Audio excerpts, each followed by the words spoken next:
राज्याच्या गावागावामध्ये वाड्या वस्त्यांवरती मग ते तिथे आयोजित होणारे हरिनाम सप्ताह असोत किंवा दशक्रिया विधी असोत, सगळीकडे या सगळ्या विकाऊ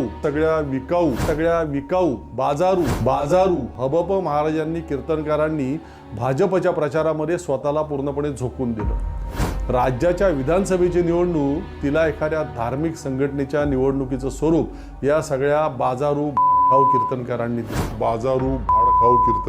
दिलं। ही निवडणूक आपल्या धर्माच्या बचावासाठी आहे आणि आपला धर्म जर वाचवायचा असेल तर भारतीय जनता पार्टीशिवाय पर्याय नाही, असं आवाहन या सगळ्या भाडखाऊ लोकांनी सगळीकडे फिरत केलं। रेकॉर्ड बोलतोय बरं का, महाराष्ट्रामध्ये अशा चुत्या लोकांना स्थान नाहीये। हा कीड आहे महाराष्ट्राला लागलेली, ही कीड संपवणार।